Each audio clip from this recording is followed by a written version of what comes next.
The dragon hatchling was found on a Tuesday, which Dr. Elias Vorn had always considered the most forgettable day of the week. Tuesday had no grandeur to it. It was not Monday, which at least carried the dignity of a fresh beginning, however unwelcome. It was not Wednesday, the fulcrum of the week, the day that let a man know he had survived half of whatever was coming. It was not Friday with its perfume of promised rest. Tuesday was simply Tuesday, a gray, obligatory step in a staircase that felt longer every year. In 31 years of practicing medicine in the Ashfin Valley, Elias had delivered most of his worst news on Tuesdays. He had lost his first patient on a Tuesday. He had buried his wife on a Tuesday in November, 8 years ago, under a sky the color of old pewter, while the Ashfin woods stood dark and indifferent on the horizon. He had come to regard Tuesdays with a quiet, private suspicion, the way a man regards a stray dog that has bitten him once, not with hatred, but with the sober knowledge that it could happen again. This particular Tuesday began unremarkably. He woke at 5 before the light and lay still for a moment in the particular silence of a house that had once held 2 people and now held 1. He had learned not to linger in that silence. He rose, built the fire in the kitchen hearth, put water on to boil, and stood at the window watching the Ashfin Valley emerge slowly from the dark, the way a photograph develops in a chemical bath, shapes first, then depth, then detail. The fields to the east were silver with frost. The road through the village was empty. The woods at the valley's edge were a solid black mass against a sky just beginning to concede to morning. He drank his tea standing up. He had always drunk his tea standing up when Margaret was alive because she had loved the kitchen chair by the window and he had loved watching her sit in it. He still could not bring himself to sit there. It had been 8 years. He suspected it might be 80 and the feeling would be the same. By 7 he was in the clinic, which occupied the ground floor of his house, 3 rooms converted from what had once been a parlor, a dining room, and a larder. The walls were whitewashed plaster. The floors were scrubbed flagstone. The shelves along the eastern wall held his instruments and medicines in a strict order that he maintained with the devotion of a monk tending a reliquary. Everything had its place. Everything was clean. In a valley where the nearest hospital was 4 hours by cart over roads that turned to mud every spring, cleanliness and order were not aesthetics, they were ethics. His first patient that morning was a farmer named Aldrich Hess, 62 years old, who came in complaining about his knee. It was the same knee he had been complaining about for 6 years, and the diagnosis had not changed. The cartilage was gone, worn down by decades of labor, and the joint was inflamed. Elias wrapped it, told Aldrich to rest it, knowing Aldrich would not rest it, and prescribed a willowbark tincture for the swelling.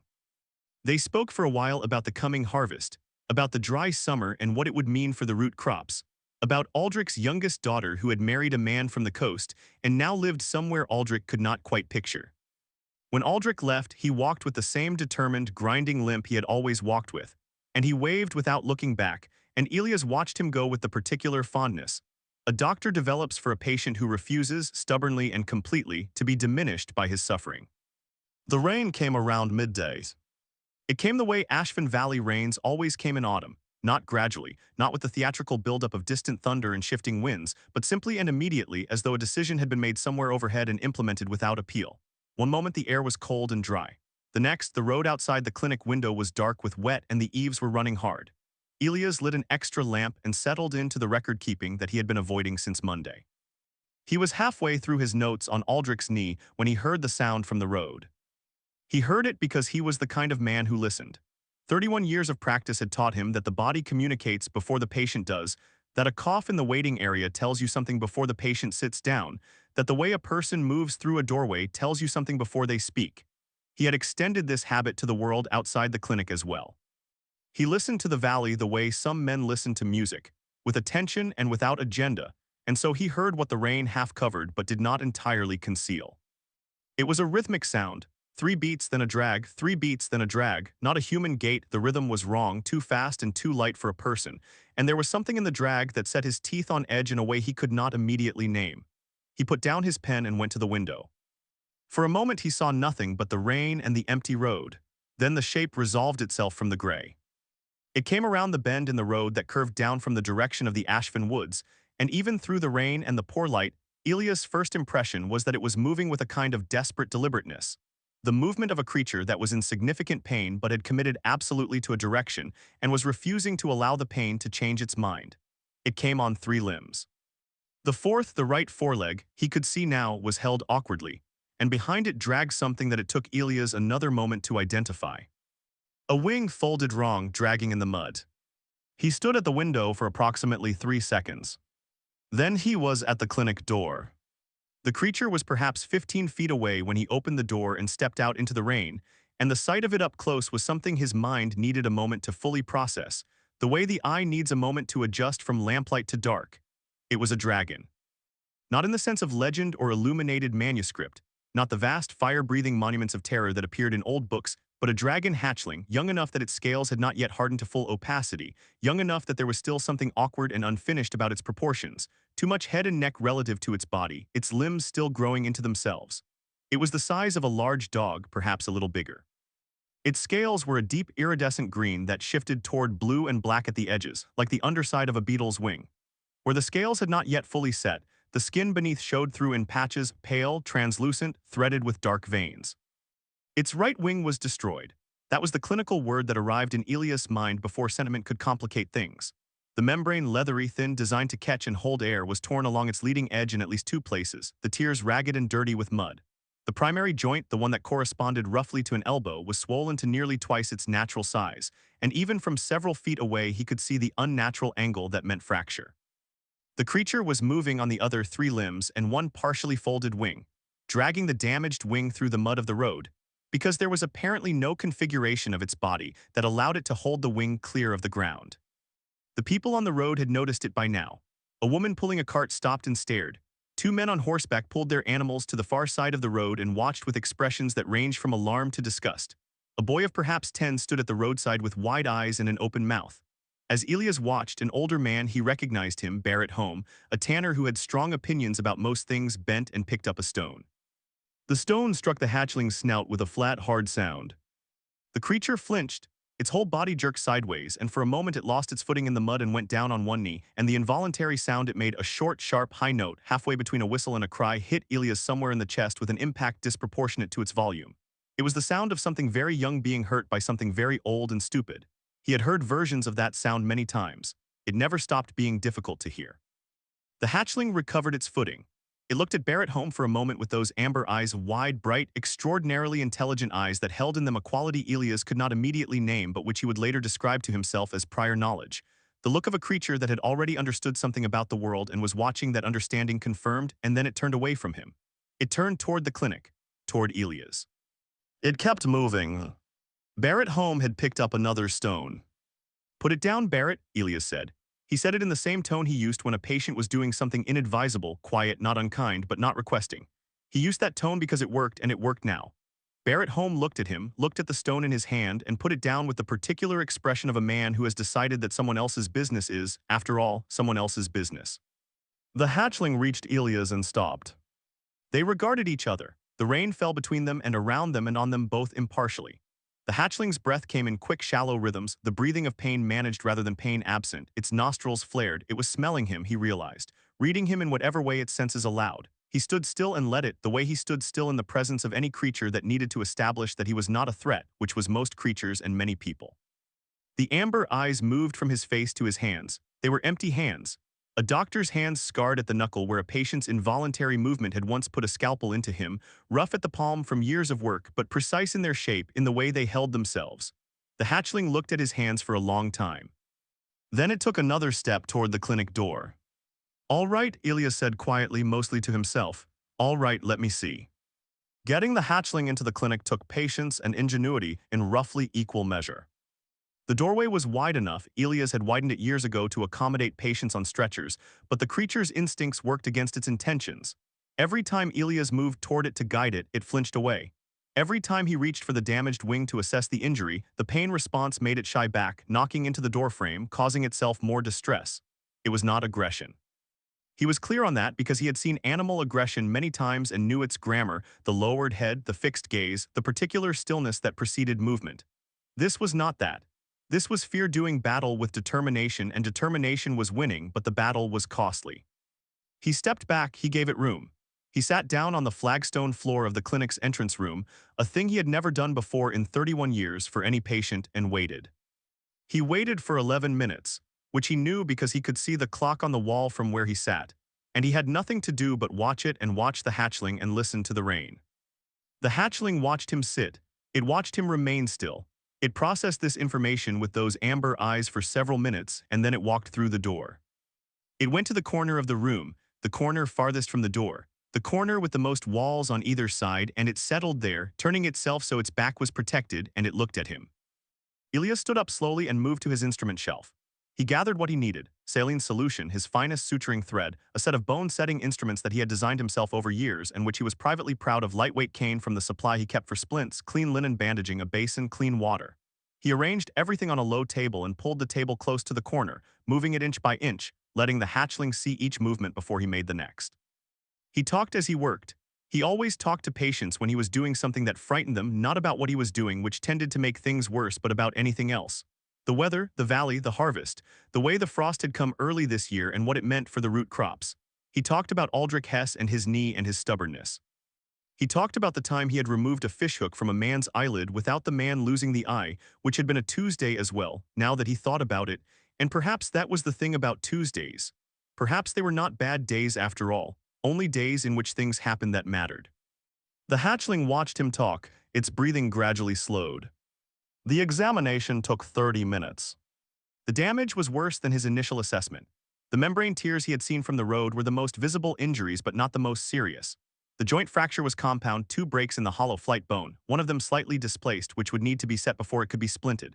The membrane itself, once he cleaned the mud away with saline and examined it in good lamplight, showed not 2 tears but 4, the smaller 2 partially hidden by the fold of the wing.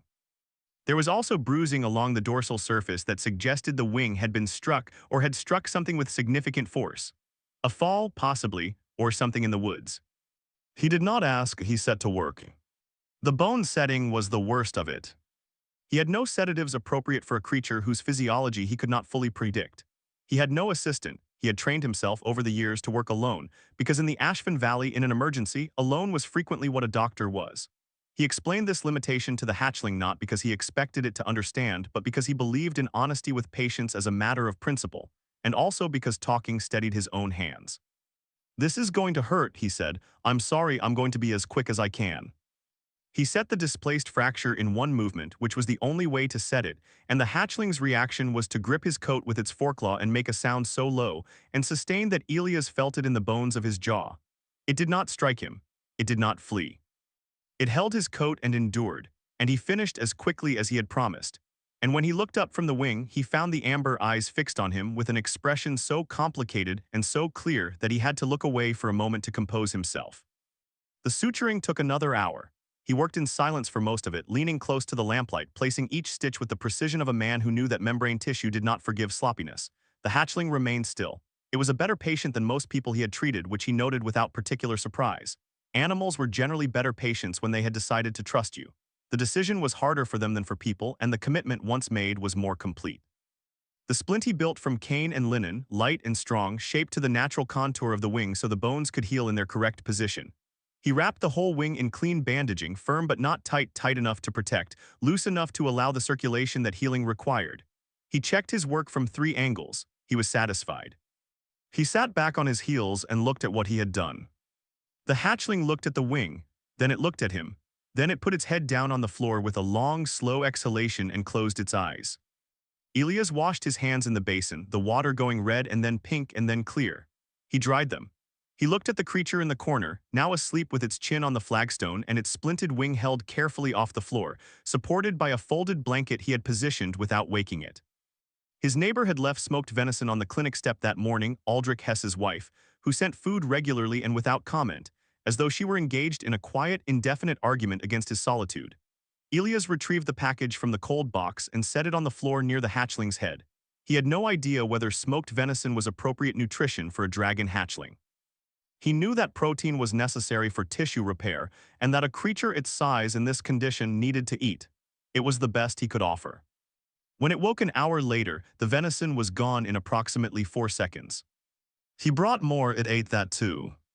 He sat in his chair across the room and watched it eat, and when it was finished, it lifted its head and regarded him with those amber eyes that were, he had decided, the most intelligent eyes he had seen in 31 years of looking at eyes, and he thought about what it had done. It had come out of the Ashfin woods on a broken wing in the rain. It had navigated a road full of people who feared it and at least one who threw stones. It had found the clinic, had chosen the clinic, he was fairly certain, because nothing in the creature's behavior suggested accident or desperation or randomness. It had found a doctor. He did not know how it had known. He suspected he would never know. There were things in the Ashfin Valley that were old in ways that precluded explanation, and the woods at the edge of the valley were the oldest of those things. And perhaps what lived in those woods had knowledge that accumulated in different ways than human knowledge did. "Your mother is going to come looking for you," he said. His voice was quiet in the lamplit room, the rain still falling outside, the early dark of autumn coming down over the valley. "I hope she understands what she sees." The hatchling tilted its head at him.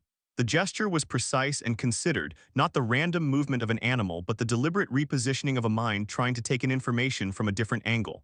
It regarded him for a moment longer. Then it lowered its head and it closed its eyes and it slept. Elias covered it with a horse blanket, the heaviest one which he pulled from the supply cabinet in the back room, the one Margaret had bought at the autumn market the year before she became ill. It smelled like cedar and old wool. He settled it carefully over the sleeping creature, tucking it against the draft from the window, and then he stood and looked at the room, at the basin of red water, at the instruments on the table, at the small, iridescent shape in the corner breathing slowly in the lamplight. And he felt something move in his chest that he had not felt in a long time. Not happiness exactly, something quieter than happiness and more durable.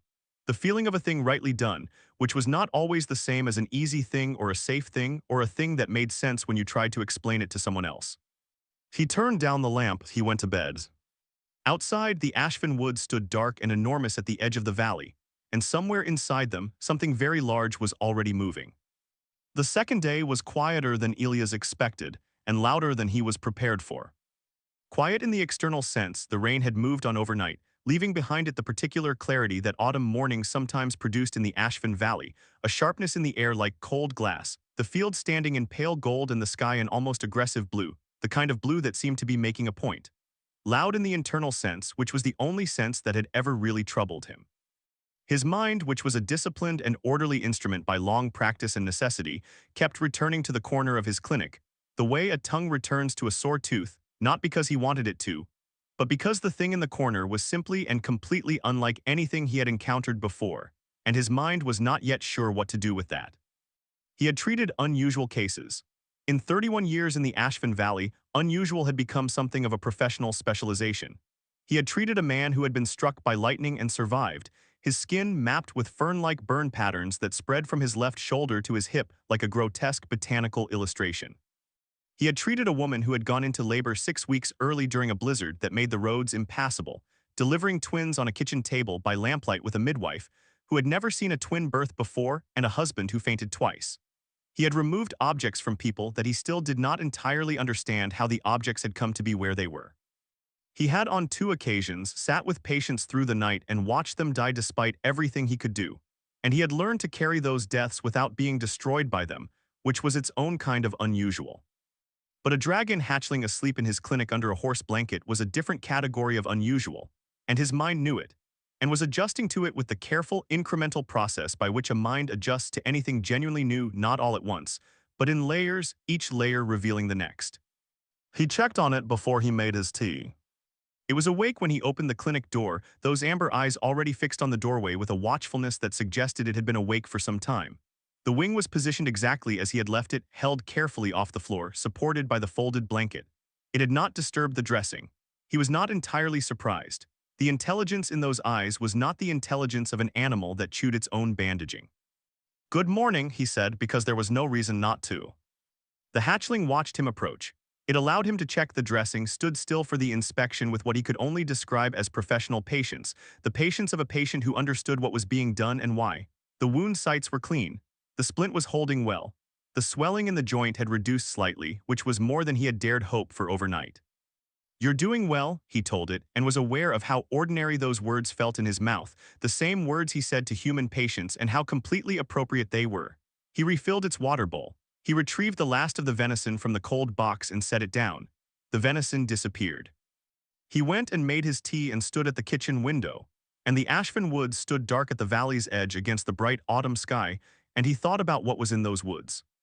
He saw 3 patients that day, all of whom he directed to the front entrance rather than through the clinic, a small deception of logistics that required him to do his examinations in the kitchen, which was cramped and impractical but preferable to the alternative, which was explaining to Merritt Falson, 68 years old and the most efficient transmitter of information in the entire valley, that there was a dragon hatchling in his clinic. He was not ready for that conversation. He was not sure he would ever be ready for that conversation. though he recognized it was probably unavoidable in the medium term. Merit came about a persistent cough, which was the same persistent cough she had been coming about since spring. He listened to her lungs, prescribed the same preparation of thyme and honey that he had been prescribing all along, and answered her questions about his health. She always asked about his health because she had known him since he was a young doctor new to the valley and felt a proprietary interest in his continued functioning, with the same gentle deflections he always used. When she left, he listened to her footsteps recede down the path and then stood still for a moment, waiting to hear whether they paused, whether curiosity would bring her around the side of the house toward the clinic entrance. They did not pause. He released a breath he hadn't realized he'd been holding. By afternoon, he had established a routine, the way he always established routines when circumstances made them necessary, because routine was the architecture inside which difficult things became manageable. He checked the hatchling every hour. He cleaned and re-examined the wound sites at midday. The membrane tears were holding well, which was somewhat miraculous given how ragged they had been, and he allowed himself a small, private satisfaction at the quality of the suture work. The hatchling ate whatever he brought. It drank steadily. It slept in intervals, and when it was awake it watched him with those amber eyes that catalogued everything they touched. Late in the afternoon, when the light was going gold and long through the clinic window, he brought in his chair and sat with it. He brought a book, one of his medical texts, a dense volume on bone healing that he had read many times but always found something new in, and read it in the chair 3 feet from the hatchling, and the hatchling watched him read. And after a while it put its head down and slept again, and the quality of that sleep was different from the earlier sleeping, less guarded, more complete. He noted it the way he noted everything, without ceremony, without making too much of it, but precisely, filed away in the careful record of attention that was the only real instrument a doctor had. It trusted him more than it had that morning. The increment was small, but it was real. He read until the light failed and then lit the lamp, and the clinic was warm and quiet, and outside the Ashvin Valley settled into its nighttime self, and he thought, she will come tonight or tomorrow night or the night after. He did not know how he knew this. He simply did. He was wrong only about which night. The second night passed without incident.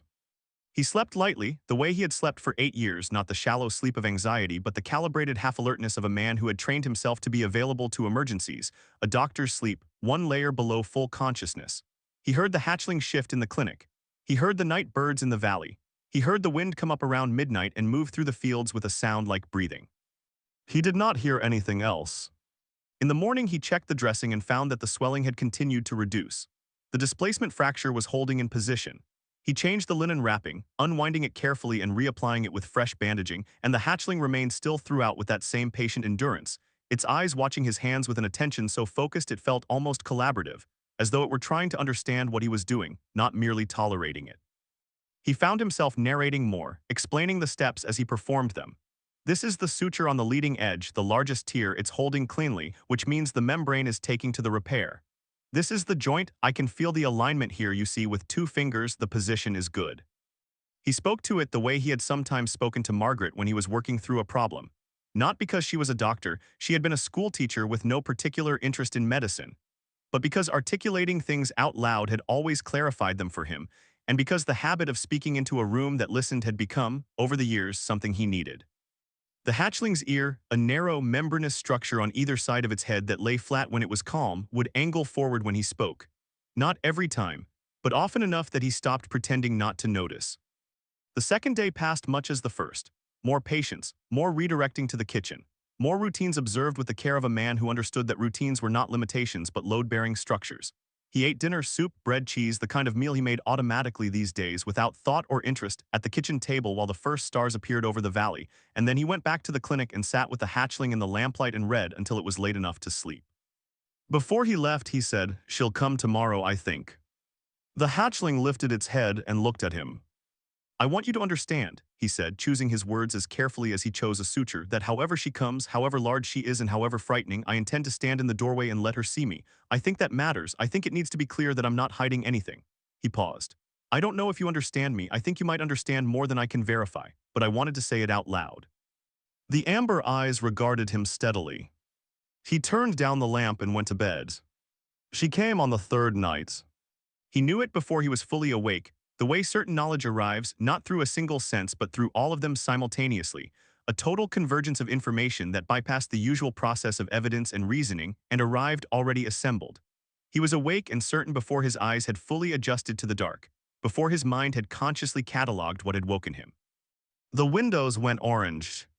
Not the orange of fire.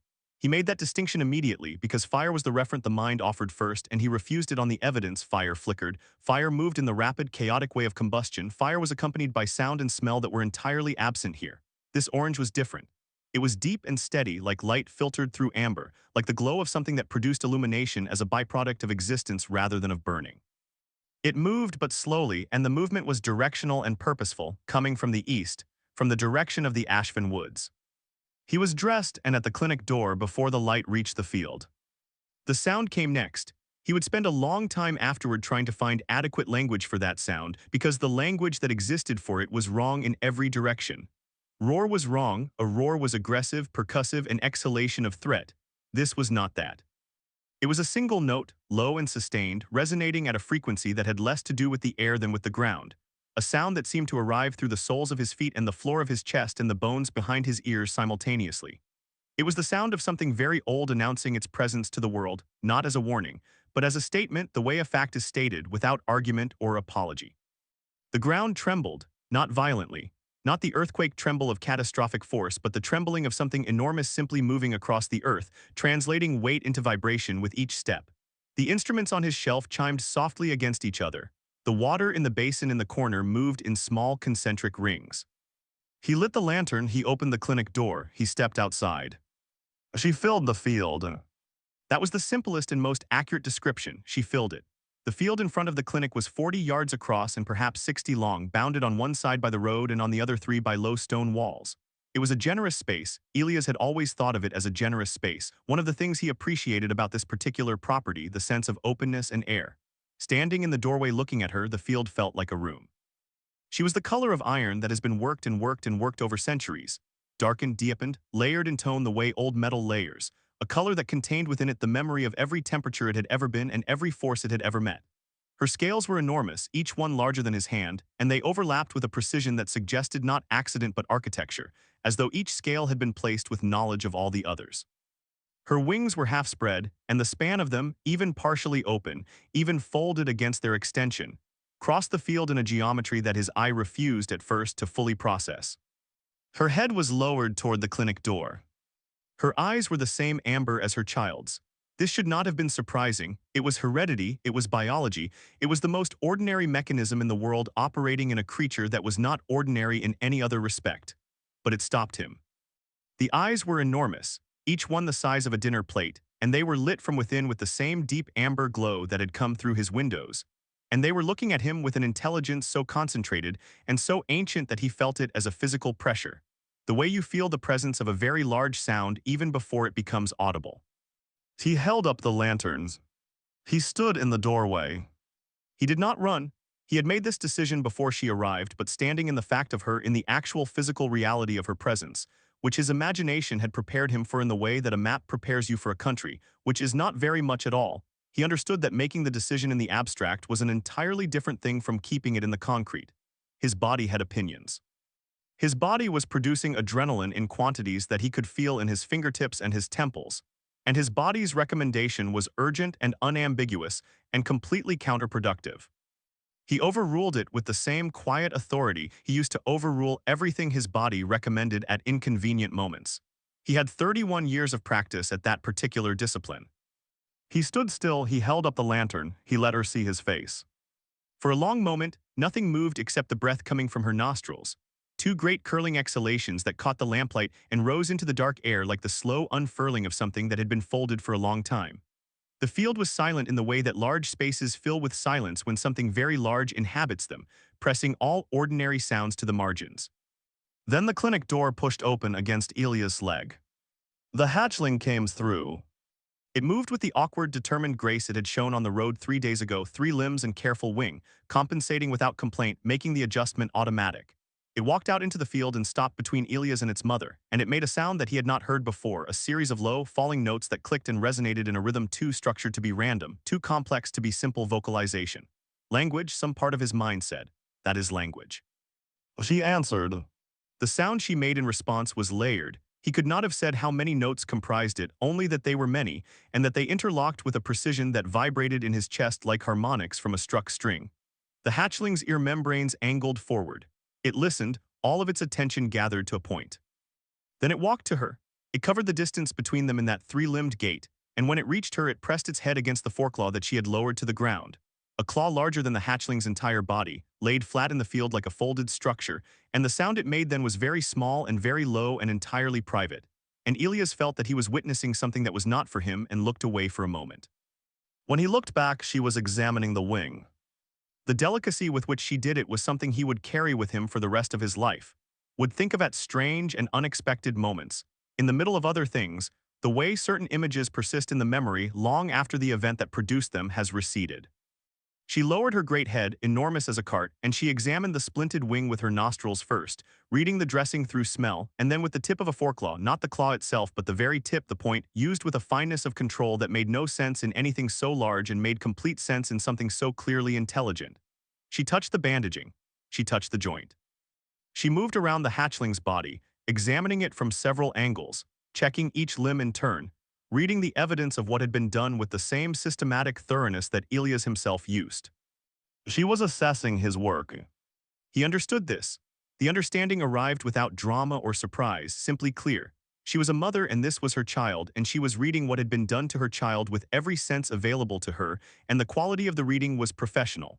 He had the strange and not entirely comfortable feeling of having his work reviewed by a colleague. He stood still and let her review it. It took some time. She was thorough. When she was finished, she straightened, or rather, the part of her that was lowered raised itself back to the full height that had been blocking the stars on that side of the sky, and she looked at Elias. The amber eyes held him. He did not look away. He met her gaze the way he had met the gazes of patients who were frightened, patients who were angry, patients who were grief-stricken, patients who needed something from him that he was not certain he could provide. He met it steadily and without pretense, because pretense was not something he had ever been good at or seen the value of, and because whatever she was reading in his face, he wanted it to be accurate. For a long time they looked at each other across the dark field, and the lantern burned between them, and the valley was still. Then she exhaled. It was a long, slow breath, measured, controlled, carrying in it a quality that he could feel but not name. It smelled of deep earth and old stone and something that had no reference in anything he had smelled before, something mineral and ancient and entirely itself. The breath moved his hair. It moved the lantern flame, which bent and steadied. It was warm, far warmer than the autumn air, and the warmth was not uncomfortable but was present, deliberate. As though the breath itself was a communication in a language he did not speak but could feel. Then she dipped her head. Not a bow, he was clear on that distinction immediately, because a bow was a social performance, a gesture with an audience, and this had no quality of performance in it whatsoever. It was something more precise than a bow and more demanding than a bow, the way a signature is more demanding than a wave, a specific, committed act that costs something in its making. A dip of the head that carried in it the full weight of what had been done and what it meant and what she understood about both. He nodded back. He could not have said what else to do. He nodded the way he nodded when a patient said thank you, and he did not know how to answer thank you, which was always, because thank you was one of the words he could never quite receive gracefully. He nodded and he held the lantern and he stood in the field in the cold autumn dark and watched her take her child back into the Ashfin woods. The orange light moved between the trees and diminished slowly, the way the sun diminishes, with the same quality of taking a long time to truly go. He stood in the field until it was gone completely, until the woods were dark again and the stars had returned to the part of the sky she had been covering, until the ground was still under his feet and the night was nothing but night again. He stood there for a while after that too. The lantern burned. The valley was quiet. Somewhere in the dark field something small moved through the grass, and an owl called once from the direction of the old barn, and the frost was forming on the stone walls in the cold, clear air. He went inside. He sat in the kitchen. He did not make tea. He simply sat in Margaret's chair by the window, the first time in 8 years he had sat in it, and he looked out at the dark field and the dark woods beyond, and he breathed. After a while, he noticed that his hands were steady. He was, on reflection, glad about that. It seemed important.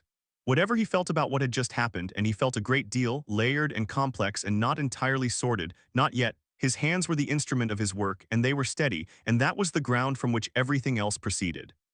He sat in Margaret's chair until it was nearly dawn, and then he went to bed, and he slept without dreaming, deeply and completely, for the first time in a very long time.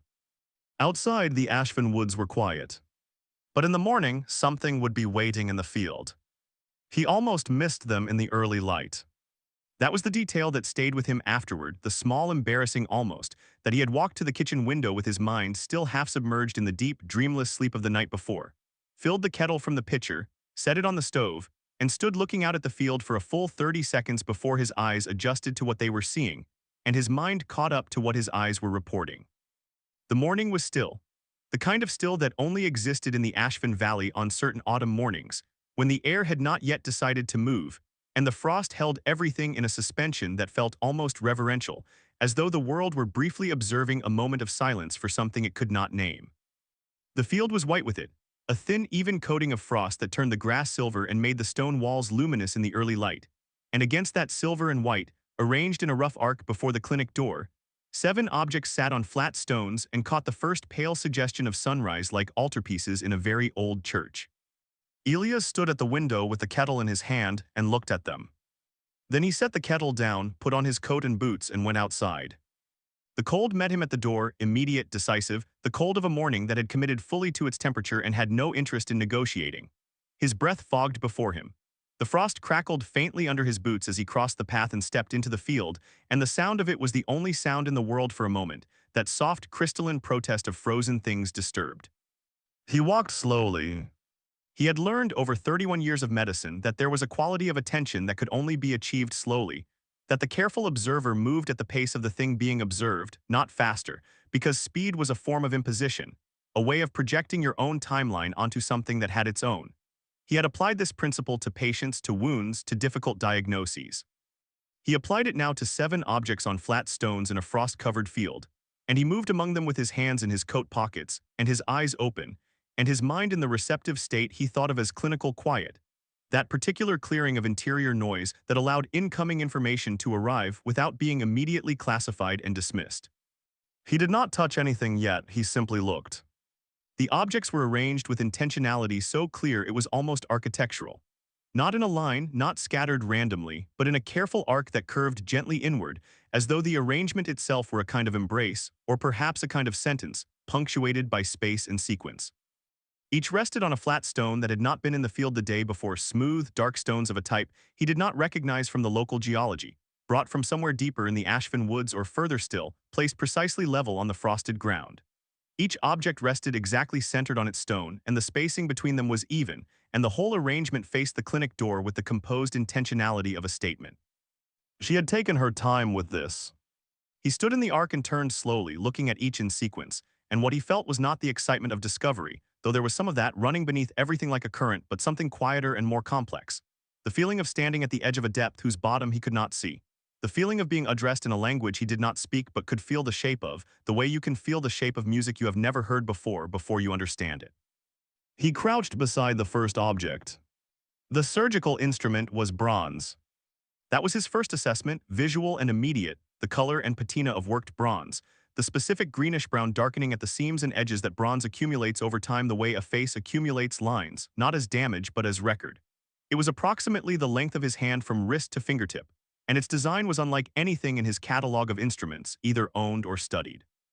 The handle was smooth and slightly flared at the base, shaped to rest between specific fingers in a grip that his hand found instinctively before his mind had consciously decided to pick it up. And when he did pick it up, that was the thing that he would come back to again and again in the years that followed, the balance of it. He had held a great many instruments in 31 years. He understood balance in a surgical tool the way a musician understands pitch, not as an abstract quality but as a physical fact, felt in the hand, in the tendons of the wrist, in the particular relationship between effort and result that a well-made tool establishes with the person using it. Balance in an instrument was not decoration. It was function expressed as sensation, the difference between a tool that required management and a tool that became an extension of the hand so completely that the hand forgot it was holding anything at all. This instrument had balance of a quality he had never encountered before. He turned it in his hand. He held it in the grip it suggested and made the small, controlled movements that the grip implied. And the movements were right, exactly right, the tool moving with him rather than requiring him to move around it, and he could feel even in that cold morning air, even without knowing what the instrument was designed to do, that it would do it with a precision that his best instruments approached but did not reach. He set it down carefully on its stone and stood, and his hand felt the absence of it. The clay tablet was the size of his palm and perhaps twice the thickness, fired to a warm terracotta that the frost had not dulled. He could feel, even before he examined it closely, that it was very old. There was a quality to old fired clay that he recognized from the fragments that turned up occasionally when the valley farmers dug deep, a density and specificity of surface texture that newer ceramics did not have. The characters pressed into its surface were arranged in careful rows, the impressions clean and deliberate, each one distinct. He could read none of them. He recognized none of the characters as belonging to any script he had encountered in his medical texts, his history books, the old documents he had occasionally seen in the hands of scholars who passed through the valley. He held the tablet and looked at it for a long time in the growing light, and he thought about what it might say. A medical text some quiet instinct offered. He could not have explained the instinct. It was not a reasoned conclusion but a felt one, the kind of knowing that arrived before its evidence that his years of practice had taught him not to dismiss. The arrangement of the characters had a quality that reminded him, in some way he could not articulate, of the arrangement of information in his own notes. Systematic, hierarchical, the organization of knowledge that needed to be retrieved accurately and in order. He would spend 6 months finding a scholar who could tell him he was right. The vial was sealed with something dark and waxy that had not cracked despite however many years or decades or centuries it had been in place. The glass, if it was glass, and he was not entirely certain it was, because no glass he had ever seen had precisely that quality of thickness and slight internal texture, was the color of very old honey, amber gold, and what was inside it caught the early light in a way that made it seem less like a liquid and more like something that had decided to behave like a liquid for convenience. It glowed faintly, not metaphorically, not in the loose, poetic way that beautiful things are sometimes said to glow. It actually produced light, a soft and steady internal luminescence that pulsed very slowly, very slightly, with a rhythm he found himself tracking before he realized he was tracking it. He did not open it. He would not open it for 4 months, not until he had thought carefully about what he would do with the information he might find inside, and not until a situation presented itself that made not opening it unconscionable. When he eventually had it analyzed, through a process that required 3 chemists, 2 botanists, and a long correspondence with a university in the capital, the results would come back in the form of a letter that began with the words "We are not certain what we are looking at," and ended with a description of wound-healing properties that current medicine could not replicate and could barely explain. He set the vial gently back on its stone and straightened, and for a moment he simply stood in the arc of objects in the frost-covered field, looking at what remained. The compass did not point north. He discovered this not immediately but within the first minute of holding it, a disc of dark metal beautifully made, its needle suspended on a pivot of such sensitivity that it moved to the pressure of his breath. He oriented himself by the sunrise, which was beginning in earnest now, the sky going from pale to gold at the eastern edge, and he checked the needle against east, against west, against the direction of the road that ran north through the village. The needle did not track any of them. It rested at a steady angle pointing toward the southeast, and when he turned, testing it, the needle turned with him, not to compensate, not to continue pointing the same cardinal direction, but to continue pointing in the direction it had chosen, which did not correspond to any cardinal direction at all. He held very still and he thought. He turned again slowly. The needle adjusted, maintaining its angle persistent and calm. He pointed the compass toward the Ashfin woods and the needle held. He pointed it toward the road and the needle held. He crouched and aimed it at the ground and the needle swung markedly, deliberately, coming to rest pointing at the earth beneath his feet. He dug there later that afternoon, a foot down, and found a spring. A freshwater spring, clean and cold and extraordinarily clear that he had not known was on his property in 31 years of owning it. He capped it with stone and covered it against the frost and used it for the rest of his life, and it never ran low, not in any drought, and the water had a quality that his patients sometimes mentioned without being able to specify. That drinking it was good in a way that transcended hydration, that was mineral and vital and somehow complete. The lens was ground from a stone that was not in any catalog he could find, not in his medical texts, not in the natural history books in the village library, not in the correspondence he eventually conducted with 4 different universities across 3 countries. It was pale, nearly colorless, with a slight internal structure visible only at certain angles, a kind of layering, like the layering of sediment, as though the stone had been formed over a very long time from material that had accumulated slowly and with great patience. Ground to a precise optical curve, it fit into the wooden frame he eventually made for it, and served him thereafter as a magnifying glass of a quality that current lens-making could not approach, not more powerful than existing lenses, but clearer, with an absence of distortion so complete that looking through it felt less like looking through glass and more like looking through a particularly truthful kind of air. He used it to examine everything that subsequently required close examination. In time, he could not imagine having used anything else. The sealed jar was ceramic, small enough to hold in one hand, its lid fixed with the same dark wax as the vial. Inside, when he eventually opened it on a mild day in late spring, were seeds, perhaps 40 of them, dark and oval, unremarkable in appearance, the kind of seed a person might walk past without thought in any market in any town. He planted them in the kitchen garden in early summer, not knowing what he was planting, which felt like an act of faith that he was slightly embarrassed about and did not mention to anyone. They grew with a vigor that the other plants in the garden observed from a respectful distance, and what they became was a low-growing plant with dark green leaves and small pale flowers that he had never seen before and could not identify.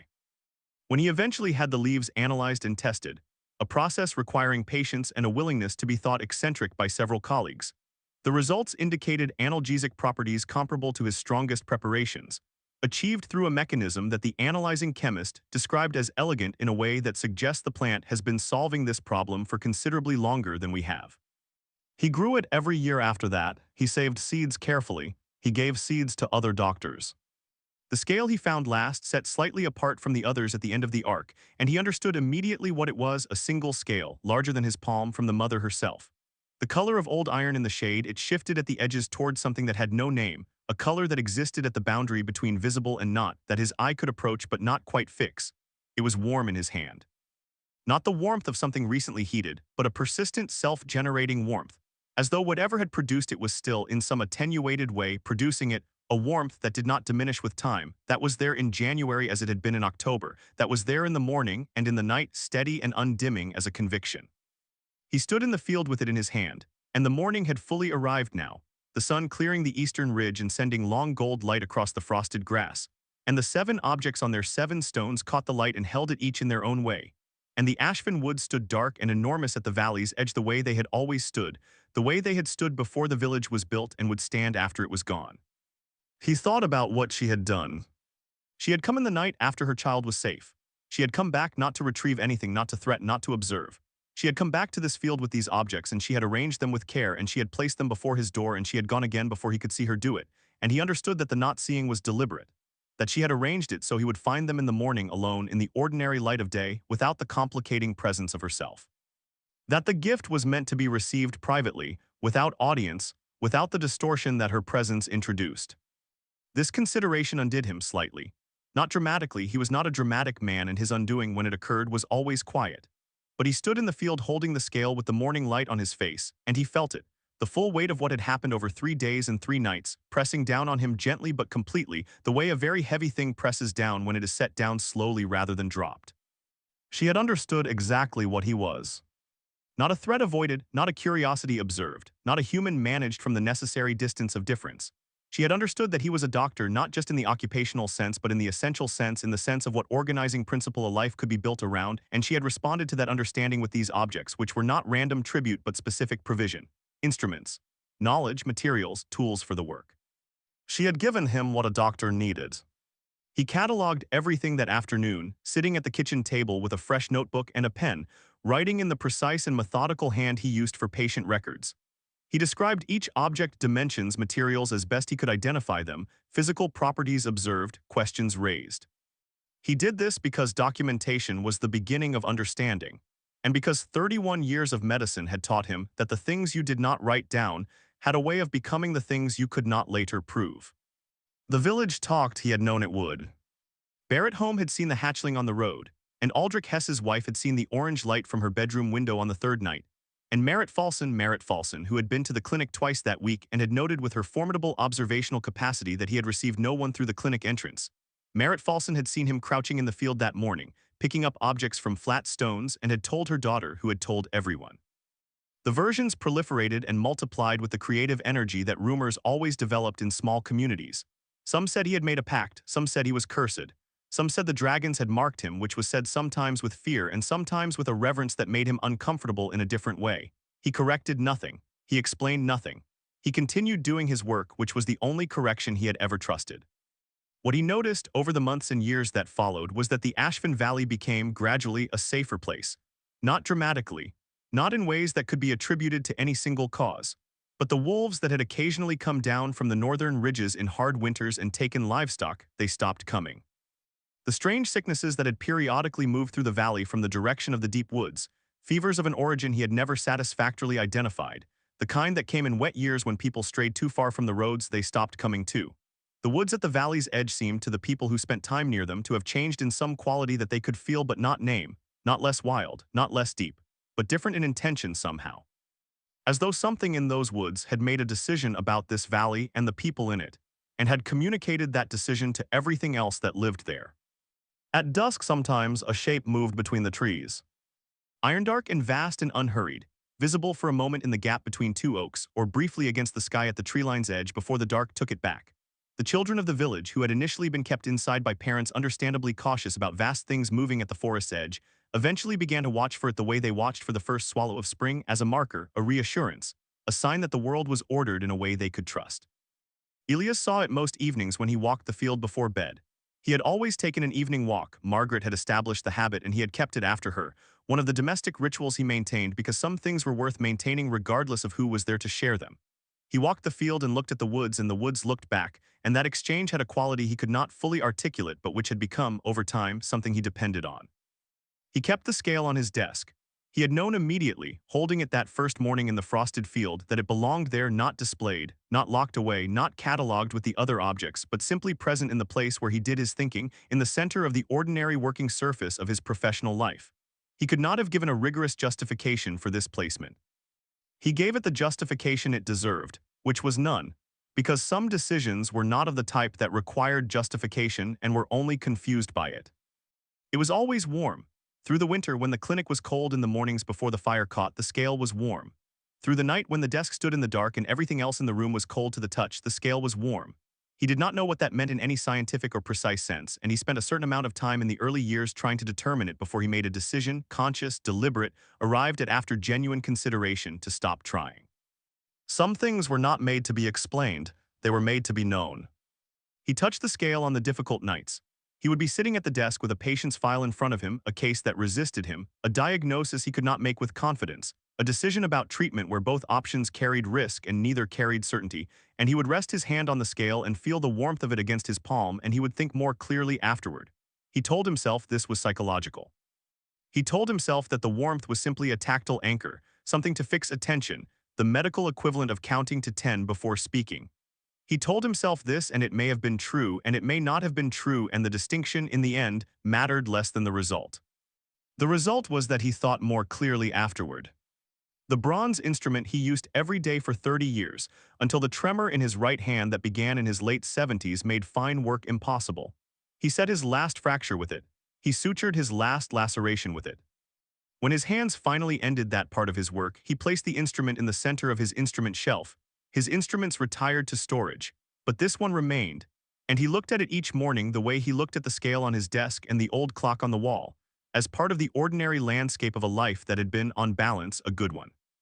The clay tablet he had translated, eventually, at significant expense, across significant time, through 3 scholars who each added something the others lacked, and the translation ran to 40 pages of dense, careful text that represented the most comprehensive document on non-human healing practices in any academic collection that existed. He donated the original tablet with its translation to the university library in the capital, with the condition that it be kept accessible to working doctors. The condition was honored, copies spread. Certain insights from the text, particularly those relating to fracture healing in high-stress skeletal structures and the management of membrane tissue repair, appeared in medical literature within 20 years, attributed vaguely to ancient sources, which was accurate enough. He kept the analgesic plant. He kept the compass. He kept the lens. He kept the warm vial on his desk beside the scale, the two of them companions in the particular category of things he had decided not to fully understand. He had learned that much, at least. 31 years of medicine had given him a great many things, but the hatchling in the rain and the mother in the field had given him something that practice alone could not produce, the knowledge carried in the body that the world was larger than the map of it, and that this was not a problem to be solved but a condition to be inhabited, with humility and with attention and with the willingness to stand in a doorway in the dark holding a lantern and let something ancient and enormous read your face. He had stood still. He had not runs. That was all it had been in the end, and it had been everything. An ordinary man doing an ordinary thing, staying present, helping what was in front of him, keeping his hands steady and his instruments clean and his door open. The Ashvin Woods remembered. 40 years after the night in the field when Elias Vorn died in the same house he had practiced in his whole life, Quietly in his sleep in the deep part of autumn when the first frosts came, the villagers said that something moved in the woods that night. Something vast and iron-dark standing at the tree line, visible for a long time against the sky. Just standing, looking toward the house. And then, when the night was very late and the stars had wheeled past their highest point and were beginning their long descent toward morning, it turned and went back into the dark of the Ashfin woods, and did not come to the tree line again for a very long time. But it did come eventually. It always came back.